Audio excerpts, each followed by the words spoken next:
everyone, so today's video is gonna be DSA guideline. Basically अगर आप देखोगे DSA के आप जहाँ से पढ़ रहे होंगे तो जब आप PYQs देख रहे होगे तो आपको कुछ समझ में नहीं आ रहा होगा बिकॉज आपने टॉपिक्स पढ़ लिए बट आपसे क्वेश्चंस नहीं हो रहे, राइट? यही प्रॉब्लम है ना। तो देखो क्या करना है, सिंपल एज दैट।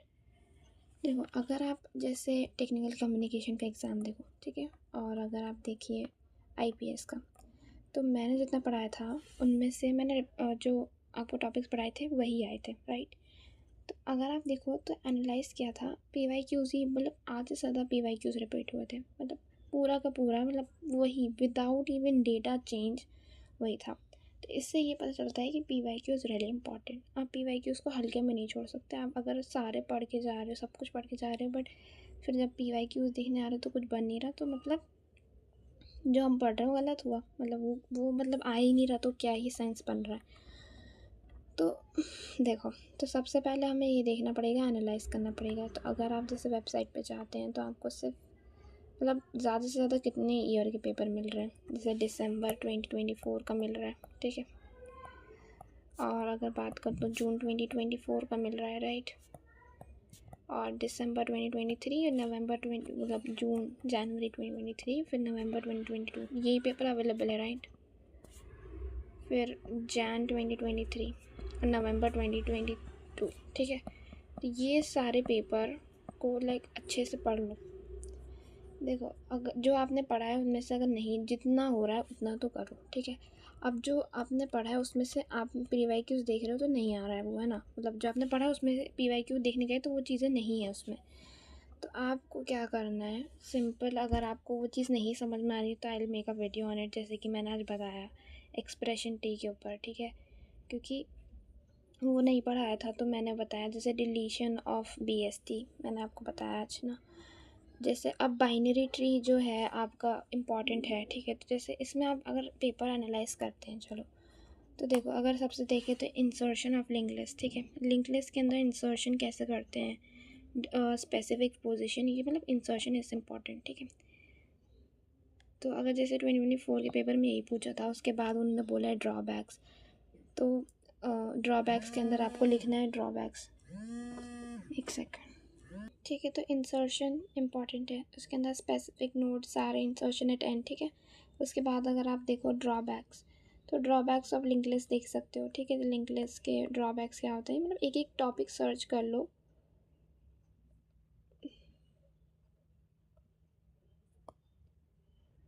उसके बाद जो है आप जो है एल्गोरिथम लिख सकते हो सर्च एंड मॉडिफाई का, ठीक है। तो ये चीज़ नहीं कराई है तो मैं आपको बता देती हूँ, जैसे पेपर ही डिस्कस कर लेती हूँ मैं, ठीक है। तो अगर आप देखो कि जैसे सर्च एंड मॉडिफाई के अंदर आपको क्या करना है, सेकंड क्वेश्चन बता रही हूँ दिसंबर 2022 का, ठीक है। तो जैसे सर्च और मॉडिफाई के अंदर बेसिकली आपको सर्च करना है एलिमेंट के लिए। तो आप सबसे पहले आप एक टेम्प पॉइंटर बनाओगे, ठीक है, जिसको जो हेड पे पॉइंट कर रहा होगा, ठीक है। तो टेम इज इक्वल टू हेड पे पुट करना है आपको। तो टेम को जो है आपको नॉट इक्वल टू नल करना है, मतलब जो टेम है वो नल के इक्वल नहीं होना चाहिए, ठीक है, नल तक नहीं पहुंचना चाहिए। तो आप क्या करोगे, जब तक आप इंक्रीमेंट करते रहोगे, टेम इज इक्वल टू टेम का नेक्स्ट करते रहेंगे, राइट। टेम का नेक्स्ट ऐसे इंक्रीमेंट करते रहेंगे, ठीक है। ये टेम हो गया। तो अब आपको क्या करना है, इफ़ अगर जैसे इफ़ आपका जो डेटा है, मतलब जो आप डेटा इज़ इक्वल टू की आ गया तो आप लिख दोगे फाउंड, ठीक है। और अगर जैसे this data is equal to, तो आप प्रिंट करा दोगे कि प्रिंट करा दो कि फाउंड, डेटा फाउंड,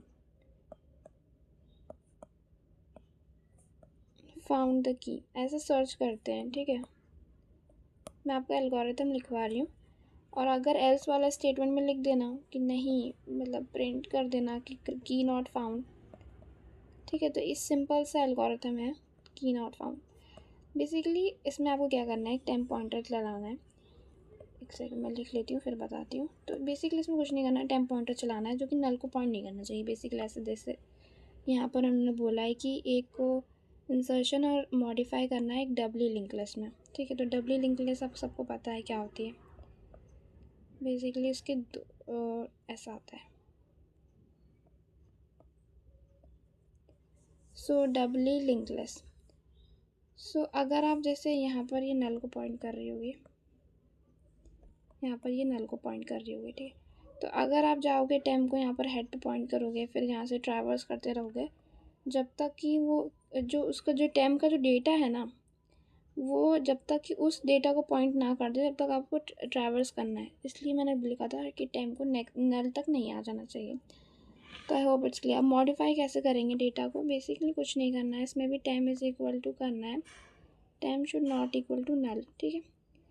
तो आप क्या करोगे कि जिस जो डेटा है, इफ़ दिस डेटा, जो पुराना वाला डेटा है उसको इक्वल टू ओल्ड डेटा लिखेंगे, ठीक है। और दिस डेटा और दिस ये जो डेटा न्यू डेटा होगा उसको न्यू डेटा के इक्वल लिख देंगे और इसको लिख देंगे, प्रिंट कर देंगे मॉडिफाई। सिंपल, इतना ही लिखना है। अब इसको अपनी मर्ज़ी से एलैबोरेट करते रहो, ठीक है। अब ये समझ में आ गया तो चलो, अगर जिसको ये नहीं आया तो समझ में आ जाएगा ये वाला क्वेश्चन, ठीक है।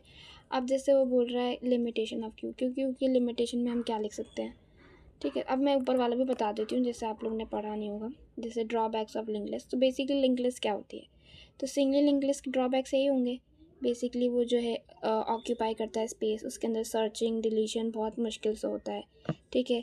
अगर उसको हैंडल नहीं किया गया सही से तो बहुत ज़्यादा कॉम्प्लेक्स हो जाता है। तो ठीक है, हम ये लिख सकते हो, राइट। उसके बाद आप क्या लिखोगे? Limitation of Q. क्यू के अंदर लिमिटेशन ये है कि क्यू के अंदर जैसे आपका जो क्यू है, जैसे सपोज ये क्यू है, बेसिकली इसके अंदर भी इंसर्शन डिलीशन ये सारी चीज़ें कॉम्प्लेक्स हो जाती हैं, राइट। ये होता है आपका, हम यहाँ से रेयर लेते हैं, ये आर ले रही हूँ, ये फ्रंट ले रही हूँ, ठीक है। तो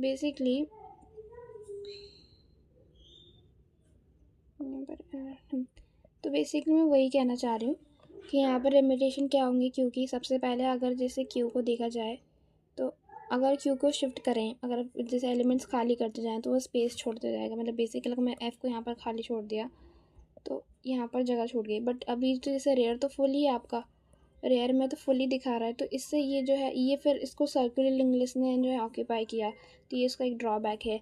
और इसमें रिस्ट्रिक्शन होता है कि आप फ्रंट से एंड कर सकते हो और एंड से ही जो है आप इंसर्ट कर सकते हो। उसके अंदर आप डायरेक्ट एक्सेस नहीं ले सकते, ठीक है। क्यू की तरह ही आपको फ्रंट से ही निकलना है। तो बेसिकली जो होता है ये फीफो प्रिंसिपल पे काम करता है, जो फर्स्ट आएगा फर्स्ट इन फर्स्ट आउट, ठीक है। तो जो सबसे पहले आएगा वो सबसे पहले जाएगा, इसमें बीच में डायरेक्ट एक्सेस नहीं है। तो ये सारी लिमिटेशन है। और हाँ, वेस्टेज होता है इसके अंदर मेमोरी, तो ये लिख सकते हो। अब एक्सप्लेन द वेरियस ऑपरेशन, जैसे सर्कुलर क्यू के अंदर वेरियस ऑपरेशन क्या क्या होते हैं, जैसे इंसर्शन हो गया, डिलीशन हो गया, ठीक है, डिस्प्ले हो गया, पीक हो गया, वो सारे एल्गोरिथम लिखने हैं, बेसिक एक्सप्लेन करना है। अब ये क्या क्या लिखा है, ये explain the array implementation of the stack ADT। मतलब क्या है? कुछ नहीं है, ये क्वेश्चन अब घुमा या पढ़ चुके हैं।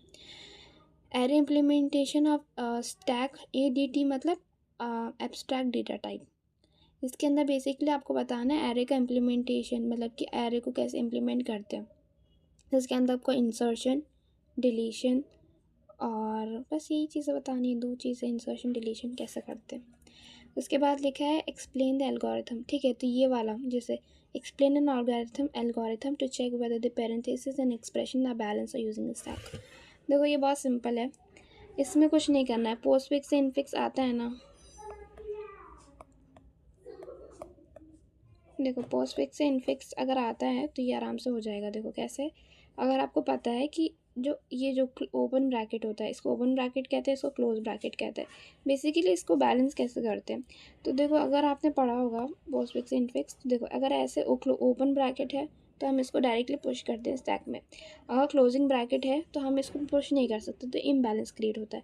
तो जब क्लोजिंग ब्रैकेट आता है तो हम जब तक जो स्टैक के अंदर एलिमेंट्स हैं, जो भी ऑपरेशन है, ऑपरेटर है, उसको पुश करते जाते हैं ताकि हमें एक ओपनिंग ब्रैकेट मिल जाए और ये जो है एक साथ कैंसिल आउट हो जाए, राइट। तो ये बस यही एल्गोरिथम लिखना है अबाउट दैट आर्बिट्री।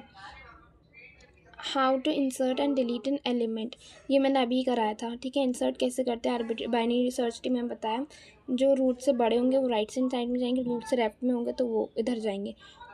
डिलीशन जो है वैसे परफॉर्म होता है बाइनरी सर्च ट्री के अंदर बेसिकली जो लीफ नोड होते हैं वो आप आराम से डिलीट कर सकते हो, उनमें कोई भी बाइनरी सर्च का जो रूल है वो वायलेट नहीं होता। बट अगर आप देखो अगर जैसे एक पेरेंट है, मतलब सॉरी एक चाइल्ड है, तो आपको उसके ग्रैंड पेरेंट्स से कनेक्ट करना है।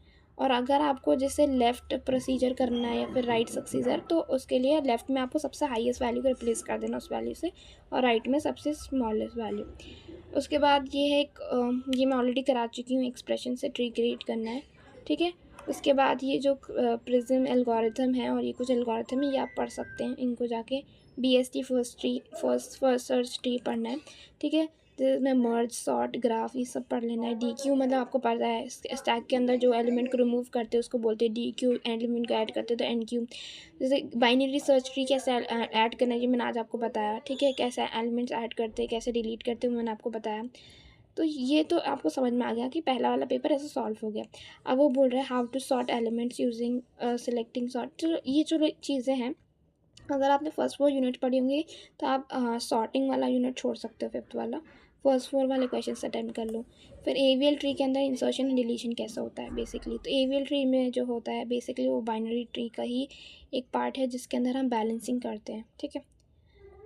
तो इसके अंदर इंसर्शन मतलब लेफ़्ट रोटेशन, RR रोटेशन, ये सब चीज़ें होती हैं, ठीक है। उसके बाद अगर आप जाएंगे आगे तो बेसिकली इनफिक्स से पोस्टफिक्स एक्सप्रेशंस हैं, उसको आप कन्वर्ट करना, आप इवैल्यूएट कर सकते हो, ठीक है। उसके बाद एल्गोरिथम क्या होता है, बेसिकली एल्गोरिथम की डेफिनेशन लिखनी है आपको, एल्गोरिथम और उसके क्राइटेरिया और कैरेक्टरिस्टिक्स। बेसिकली क्या होता है एल्गोरिथम, तो algorithm is simple way of problem solving. किसी भी प्रॉब्लम को सॉल्व करने के लिए एल्गोरिथम लिखते हैं। सेकेंड, हाँ।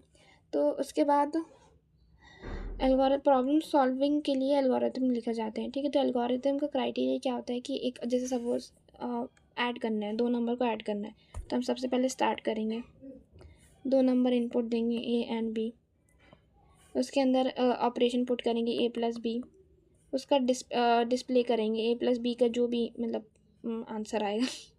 A सपोज 2 है, B सपोज 3 है, तो 3+2 is 5, राइट। तो 5 डिस्प्ले किया, एंड हो गया। बेसिकली एल्गोरिथम था ये, ठीक है, एडिशन एल्गोरिथम था। तो एल्गोरिथम के कैरेक्टरिस्टिक्स क्या होना चाहिए कि एल्गोरिथम जो है सिंपल होना चाहिए, ठीक है। उसके अंदर कुछ ना कुछ एलिमेंट्स तो आने ही चाहिए, उसका जो डिस्प्ले हो वो एक फाइनाइट नंबर हो, इनफाइनाइट लूप ना चल रहा हो, ठीक है। जो है कॉम्प्लेक्सिटी नहीं हो, क्योंकि एल्गोरिथम का काम ही होता है कि कॉम्प्लेक्स चीज़ों को एक सोल्यूशन फाइंड आउट करना, राइट। तो क्राइटेरिया तो ये होगा, कैरेक्टरिस्टिक्स या एफिशिएंट होता है, मतलब ये फास्ट होता है, ठीक है। इसके अंदर कोई कॉम्प्लेक्सिटी नहीं होती है, सिंपल होता है, रूल बेस्ड होता है, ठीक है। तो ये सारी चीज़ें लिख सकते हो। Demonstrate efficiency of algorithm. तो बेसिकली एफिशिएंसी क्या होता है, किस तरह एफिशिएंटली काम करता है एल्गोरिथम, तो उसकी बेसिकली स्पीड और इसमें वो आती है, ये सारी चीज़ें आती हैं बेसिकली। जो टाइम और स्पेस जो होता है वो आता है इसके अंदर। आप इसके अंदर लिख सकते हो कि एक सेकेंड, हाँ। तो बेसिकली एफिशिएंसी के अंदर आपको ये लिखना है कि कैसे टाइम और स्पेस को यूटिलाइज करके आपका जो वो है प्रॉब्लम सॉल्व किया जाता है। बेसिकली जैसे इसके अंदर बी बिगो एन करके जो है इसकी कॉम्प्लेक्सिटी डिनोट की जाती है टाइम की। तो देखो यहाँ पर क्या होता है, अगर जैसे O1 है, ठीक है, तो कांस्टेंट टाइम हुआ, ON हुआ, यहाँ पर लिख लेती हूँ मैं, O1 है तो यहाँ पर कांस्टेंट टाइम होता है। बेसिकली यहाँ पर मैं टाइम के बारे में बता रही हूँ कि टाइम क्या होता है, टाइम कॉम्प्लेक्सिटी मतलब होता है how much time taken for an algorithm to take, मतलब देखो जैसे इनपुट लिया हमने जैसे ही, तो कितना टाइम लग रहा है उसको परफॉर्म करने के लिए, तो उसको बोलते हैं। तो इसको आप इंग्लिश में सकते हैं, it tells us how much time an algorithm takes depending on the input size. Because input size पे डिपेंड करता है कि हमारा जो एल्गोरिथम है वो कितना टाइम लेगा, ठीक है। तो ये लीनियर होगा, ये जो होगा ये आपको क्वाड्रेटिक होगा, और ये ON log n मतलब लॉगरिथम टाइमिंग होगा, ठीक है। तो सर्च स्पेस के अंदर बेसिकली आप क्या रखेंगे कि ये आपका बेसिकली कितना स्टोरेज लेता है, ठीक है। तो जिसका कम से कम जितना टाइम लेगा एल्गोरिथम उतना अच्छा है, ठीक है। सो बेसिकली जितना कम टाइम लेगा, जितनी जल्दी फास्ट करेगा, उतना अच्छा हमारा वो होगा, तो मतलब एल्गोरिथम रन करेगा। तो बेसिकली आप ऐसे लिख सकते हो, efficiency of algorithm is measured in terms of time and space complexity, ठीक है। इसका मतलब ये है कि एफिशिएंसी जो होती है वो मेजर की जाती है टाइम और स्पेस के उसमें मतलब टर्म्स में मेजर किया जाता है इसको, एफिशिएंसी को। Time and complexity represent how execution time increase. मतलब देखो टाइम जो है, एग्जीक्यूशन टाइम जो होता है ना, एग्जीक्यूट जो चीज़ होती है वो टाइम कॉम्प्लेक्सिटी पे डिपेंड करता है, मतलब जो भी आप इनपुट दोगे उस पर डिपेंड करेगा कि कितना टाइम लेगा। और स्पेस कॉम्प्लेक्सिटी जो वो है रिप्रेजेंट करता है मेमोरी यूसेज, कितना मेमोरी यूज़ होगा उस प्रॉब्लम को सॉल्व करने के लिए। तो इसको बिग ओ नोटेशन को यूज़ करके बनाया जाता है। जितना कम टाइम लगेगा और जितनी कम स्पेस स्टोरेज लगेगी उतना अच्छा एल्गोरिथम, इफेक्टिव एल्गोरिथम होगा। ठीक है, तो ये सब लिख सकते हैं इफेक्टिव एल्गोरिथम के अंदर। उसके बाद एक क्वेश्चन है इनफिक्स से पोस्टफिक्स के अंदर, आप इवैल्यूएट कर सकते हो। अगर नहीं हो रहा है तो मैं भी बता दूंगी वीडियो के अंदर। देखो, अगर जैसे यहाँ पर है इम्प्लीमेंटेशन ऑफ क्यू, बहुत सिंपल है। आपको the peek pop basically enqueue dequeue peek display ये करना है। Height and depth is so simple and order of degree, order and degree. Basically order क्या होता है? ऑर्डर बेसिकली ये बेसिकली ट्रिक्स का क्वेश्चन है। हाइट मतलब जैसे हाइट और डिग्री ये सब बता देती हूँ मैं। जैसे इसमें सबसे पहले मैं डिग्री बताती हूँ, ठीक है। So degree is degree of a node is a number of children. Degree मतलब जितने चिल्ड्रन होंगे उसके। बेसिकली ये रूट नोड है, इसके कितने चिल्ड्रन से 2, तो ये सबकी डिग्री 2, ये भी डिग्री इसकी। देखो ये पेरेंट है, ये इसकी डिग्री, जो 2 बच्चे हैं तो 1 2 तो 2 डिग्री, इसकी भी 2 डिग्री होगी, ठीक है। अगर आप देखना चाहो depth, depth basically the number of edges connected to root node से, मतलब बेसिकली जैसे यहाँ पर ये नोड है, इससे ये कितने एजेस से कनेक्टेड है, ऑब्वियसली ये कनेक्टेड है तो ये उसका रूट नोड हो जाए, मतलब बेसिकली डेप्थ होता है। तो depth is a node, depth of a node is the number of edges from the root node. Basically root node से वो कितनी एजेस से कनेक्टेड है, ठीक है। तो बेसिकली ये होता है। उसके बाद जो है हाइट, हाइट बेसिकली यहाँ से मेजर किया जाता है, या तो ऊपर से कर लो नीचे से, कोई प्रॉब्लम नहीं है। The height of a node is the number of edges, मतलब सबसे लॉन्गेस्ट पार्ट, बेसिकली जो आपके रूट नोड से लेके लीफ नोड तक का जो पाथ होता है, बेसिकली सबसे लॉन्गेस्ट पाथ वही आपकी हाइट होती है, ठीक है। तो इन सब का डिफरेंस देख लेते हैं। तो डिग्री जो होता है वो नंबर ऑफ चिल्ड्रन होता है, ठीक है। जैसे डेप्थ होता है distance from the root, root से लेके तुम्हारा डिस्टेंस कितना है, तुम एक बार कनेक्ट हो, तुम्हारा जो डेप्थ है वो 1 हुआ। तुम्हारा डिग्री तो मैं बता ही चुकी हूँ कितना हुआ। हाइट जो है बेसिकली जो longest part two the leaf, जैसे यहाँ से लेके यहाँ तक ले लो या नीचे से लेके ऊपर तक, यही होता है, ठीक है। तो आई होप इट्स क्लियर। अब हम थोड़ा सा और डिस्कस कर लेते हैं। उसके बाद देखो, अगर आप इधर इधर देखोगे तो बेसिकली एक वो बोल रहा है प्रूफ करने को, ठीक है। तो मैं प्रूफ भी करा देती हूँ। ये क्या है, मतलब बेसिकली ये ऐसा क्वेश्चन है h+1 = 1, ठीक है। ये n = प्रूफ करने को बोल रहा है, ठीक है। हमें शो करना है कि maximum number of nodes in a binary tree of height is s, ठीक है। तो एज्यूम करो, इसमें कुछ मतलब अपना सेंस नहीं लगाना है, बस जो भी मैं लिखवा रही हूँ बस ये चीज़ जो है इसको इम्प्लीमेंट कर लो, ठीक है। तो अगर आप यहाँ पर देखो, एज्यूम कर लो कि हाइट जो है, हाइट ऑफ ट्री h कर लो, ठीक है, क्योंकि अभी कुछ समझ में आने वाला नहीं ये सब चीज़ें। उसके बाद जो है आपको क्या करना है, बेसिकली बाइनरी ट्री है तो बाइनरी ट्री का आपको पता है मैक्सिमम 1 चिल्ड्रन हो सकता है, मैक्सिमम 1 ही नहीं, मिनिमम 1 चिल्ड्रन हो सकता है, मैक्सिमम 2 चिल्ड्रन हो सकते हैं, ठीक है। तो बाइनरी मतलब 2, तो चाइल्ड लिख रही हूँ मैं। उसके बाद जो है अब तो ये इसका मैक्सिमम 2 चिल्ड्रन होगा, ठीक है। तो अब हम स्टार्ट करेंगे लेवल अप से। तो लेवल जो होता है, तो अगर जैसे लेवल कैसा होता है, बेसिकली अगर लेवल की बात करें, अगर लेवल 1 होगा जब हमारे पास और सिर्फ रूट नोड प्रेजेंट होगा, ठीक है। लेवल 2 कब होगा, जब हमारे पास रूट नोड प्लस एक चाइल्ड नोड होगा, ठीक है। तो इसी तरह सोन चलता रहेगा। तो हम क्या करेंगे, अब हमें पता है मैक्सिमम 2 ही बच्चे हो सकते हैं, तो 2 की पावर 0 कर देंगे, बेसिकली लेवल पुट करते जाएंगे कि हाँ, ठीक है। तो इसकी तरह 1 पुट करेंगे तो 2 हो जाएगा, 2 की पावर 2 मतलब 4, ऐसे करके जाएंगे। इसकी तरह 2 की पावर i कर देंगे तो ये हो जाएगा 2 की पावर i, ठीक है। तो अब हम क्या करेंगे, बेसिकली इसको हम जो हमने पढ़ा ना ज्योमेट्रिकल पढ़ते थे 9th क्लास में वो, तो उसी तरह एक्सपैंड करेंगे। तो क्या होगा, यहाँ पर हम इसको ऐसे लिख सकते हैं, 2 की जगह 1 लिखेंगे, डायरेक्ट एक्सपैंड करते जा रही हूँ मैं, ठीक है। तो 1 फिर प्लस कर देंगे 2, फिर प्लस कर देंगे 4, इसी तरह चलते जाएगा। इसके बाद 2h+1 हो जाएगा, h+1 हो जाएगा, ठीक है। h+1 तक जाएंगे, फिर -1। तो हम क्या कर सकते हैं, इसको हम लिख सकते हैं 2h+1 -1, ठीक है। तो आई होप इट्स क्लियर, ये प्रूफ हो चुका है। तो नहीं समझ में आया कोई बात नहीं, जितना मैं बोल रहा है बस वो समझ लो, ठीक है। ज़्यादा इसको डेप्थ में जाने की कोई ज़रूरत नहीं है, बस ट्राई टू अंडरस्टैंड कि हो क्या रहा है, ठीक है। सो 2h लिखेंगे, फिर h, फिर -1, ठीक है। तो ये सब आई होप ये क्लियर होगा आप लोगों को। फिर n इज इक्वल टू ऐसे करके प्रूव कर देना, ठीक है।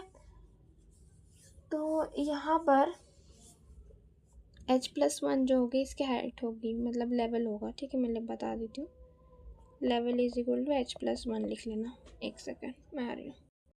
देखो थोड़ा सा मैं बता देती हूँ। देखो यहाँ पर हमने अज्यूम किया हाइट जो होगी वो h होगी, फिर लेवल मतलब कि एक एक लेवल चढ़ते हैं ना, जैसे ट्री एम्प्टी होगा तो उसमें 0 लेवल होगी, मतलब ट्री एम्प्टी होगा तो उसमें मतलब रूट होगा तो सिर्फ 0 लेवल होगी, तो मतलब लेवल 1 हो गया, मतलब h इज इक्वल टू 0 होगा। तो बेसिकली हमने इसलिए h+1 किया ताकि लेवल अप होता रहे। तो अब हमने h को 0 पुट किया तो हमारे पास 1 लेवल आई, h को 1 पुट किया तो हमारे पास 2 लेवल आई। तो इसी तरह हम h की वैल्यू इंक्रीमेंट करते गए। तो अब जैसे हमें पता है कि 2 जो होता है मैक्सिमम चिल्ड्रंस होते हैं, तो इसलिए ऐसा करके लिखा, तो ये सब आ गया, ठीक है। I hope it's clear. अब यहाँ पर ऐसे ही लिख लेना, एग्जाम कोई ज़्यादा वो नहीं है।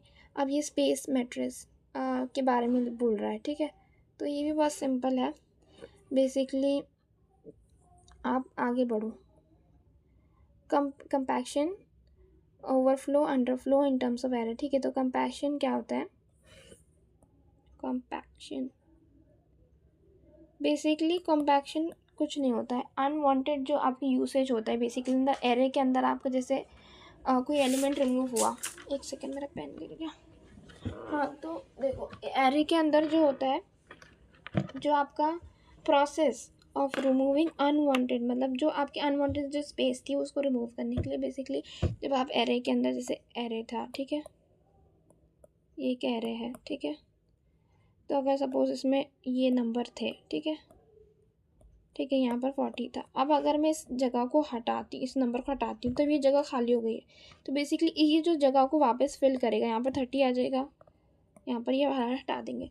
तो ये जो होता है इसी को बोलते हैं हम कॉम्पैक्शन। तो इसके अंदर बेसिकली आपको लिखना है कि compaction is a process of removing unwanted space, जो कि यूजुअली खाली हो जाती है before shifting the elements from the memory, ताकि इसका जो कंटिन्यूस मेमोरी लोकेशन है वो बना रहे, मतलब कंटिन्यूसली जो हम बोलते हैं ना कह रहे हैं continuous memory location of same data type वो मेनटेन रहे, ठीक है।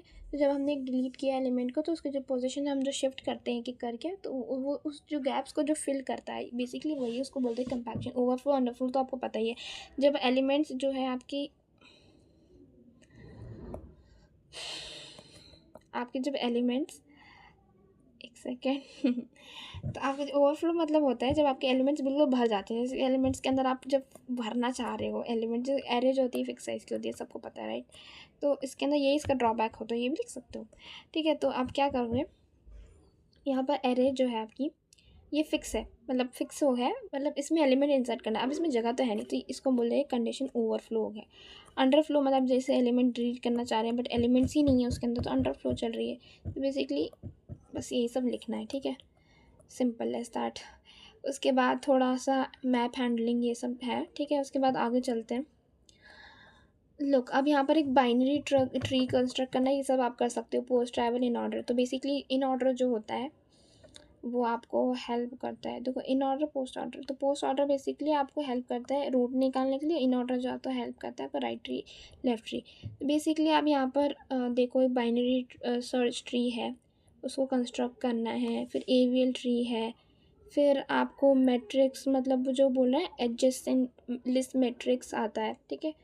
वो बहुत सिंपल है, उसमें कुछ नहीं करना होता है। मैं 2-3 क्वेश्चन करा देती हूँ बेसिकली, रुक जाओ एक सेकेंड। लिस्ट वाला वैसे तो पूछा गया है बट मैट्रिक्स वाला नहीं पूछा गया है, बट हम वो भी करा देते हैं, ठीक है। तो मैं क्वेश्चन लिख लेती हूँ जल्दी से। तो देखो यहाँ पर जैसे क्वेश्चन, एक मिनट में क्वेश्चन ढूंढ लेती हूँ फिर मैं आपको कराती हूँ। जैसे ये वाला क्वेश्चन ले लेते हैं, ठीक है। तो यहाँ पर ये जो क्वेश्चन है इसमें आप जैसे देखो जी यहाँ पर है, ये आप सबको आता होगा, कोई बात नहीं आता तो मैं आपको सिखा देती हूँ। बेसिकली ये जो है बाई डायरेक्शनल वाला ग्राफ है, ठीक है। इसके अंदर से हम एडजेसेंस की मैट्रिक्स निकालनी है, ठीक है। एक्चुअली मैंने जितने मतलब टॉपिक्स पढ़े हैं मैंने उसमें से ही मैं बता रही हूँ कि,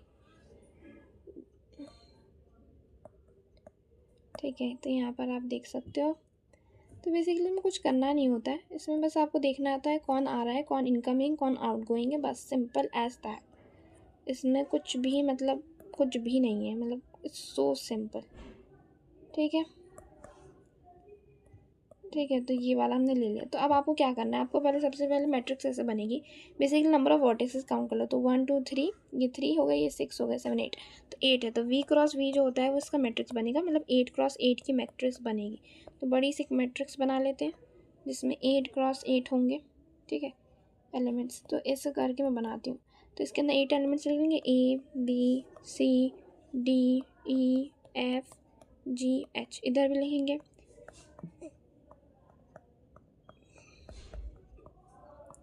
ठीक है, तो अब यहाँ पर क्या करेंगे, अब इनकमिंग आउटगोइंग सिंगल्स देखेंगे, सिग्नल्स देखेंगे। बेसिकली ए से अगर ए के बीच में कोई कनेक्शन है, मतलब देखो कनेक्शन ए के बीच में एक लूप बना रहा है, नहीं। ठीक है, तो नहीं, तो यहाँ पर 0 लिखेंगे। ए बी से बना रहा है तो यस, यहाँ से ए और बी का कनेक्शन है, तो यहाँ पर हम लिखेंगे।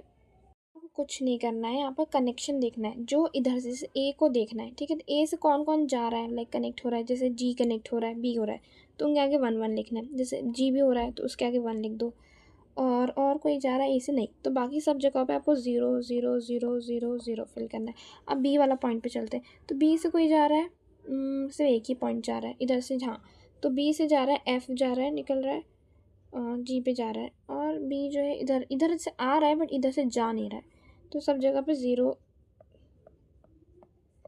ठीक है, अब सी वाले एलिमेंट को देखो, सी से इधर भी निकल रहा है, इधर भी निकल रहा है, तो देखो ई निकल रहा है, ई की जगह 1 लिखो, एफ निकल रहा है 1 लिखो, डी निकल रहा है तो डी की जगह पे 1 लिखना है, एफ, हाँ ठीक है, सारा हो गया। तो बाकी जगह पे हम 0 भर देंगे because there is no connection. D की जगह देखो, डी के साथ कौन जा रहा है, ये जा रहे हैं डी के साथ ए जा रहे हैं, तो ए जा रहे हैं डी के साथ, ई जा रहे हैं, एच बी जा रहे हैं डी के साथ, और बस इतने ही जा रहे हैं।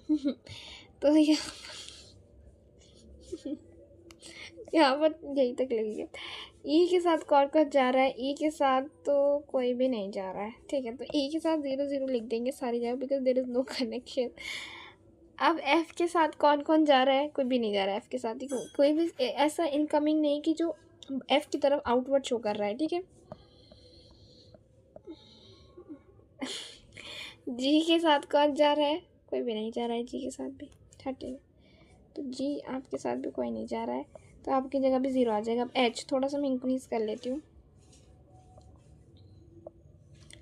ओके, एच के साथ अगर आप देखो तो एच के साथ भी कोई नहीं जा रहा है, तो ये भी 0 0 0 आ जाएगा। ठीक है, तो बेसिकली ऐसे मैट्रिक्स फॉर्म होती है बिकॉज जो हमारा कंप्यूटर होता है उसके लिए ग्राफ बनना मुश्किल होता है, तो इसलिए हम उसको मैट्रिक्स एरे सब में कन्वर्ट करते हैं। तो बेसिकली एरे रिप्रेजेंटेशन था मैट्रिक्स के फॉर्म में, तो इसको एडजेसेंट एरे बोलते हैं।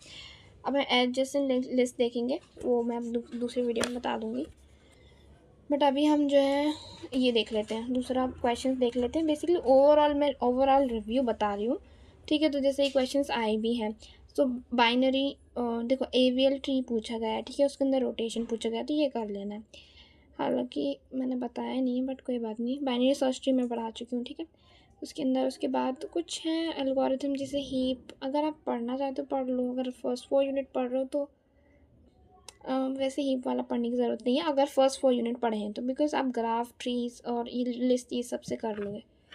उसके बाद ये यहाँ पर एक क्वेश्चन है, देखो implementation of a circular queue, देखो इससे पहले भी पूछा गया था और फिर से पूछा गया है, तो ये इंपॉर्टेंट है कि सर्कुलर क्यू के अंदर इम्प्लीमेंटेशन मतलब DQ NQ पुश और क्या बोलते हैं डिस्प्ले और पिक कैसे होता है, और ये सिंगुलर मतलब लीनियर क्यू और सर्कुलर क्यू के डिफरेंस पूछ रहे हैं।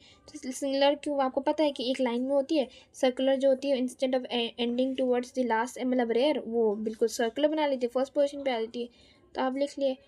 और डबल लिंक लिस्ट जैसे डिवाइन डबली लिंक लिस्ट पूछ रहा है, उसके अंदर इंसर्शन डिलीशन कैसे होता है, बेसिकली मतलब आपको ये सारी चीज़ें पढ़नी पड़ेंगी। ठीक है, 2D एडेड रिप्रेजेंटेशन, ठीक है, जो फर्स्ट यूनिट को पढ़ा देते हैं। ठीक है, अगर देखा जाए तो यही सारे क्वेश्चंस बन रहे हैं। अभी मैं और भी आपको वीडियोस बनाऊंगी, हालांकि मैंने थोड़ा बहुत ब्रीफ में इतना नहीं बताया बट थोड़ा बहुत ओवरऑल जितना मैं पढ़ा है उस हिसाब से मैं बता दिया है। अभी मैं और अच्छे से चीज़ें बताती हूँ नेक्स्ट वीडियो में। ठीक है, टिल देन टेक केयर।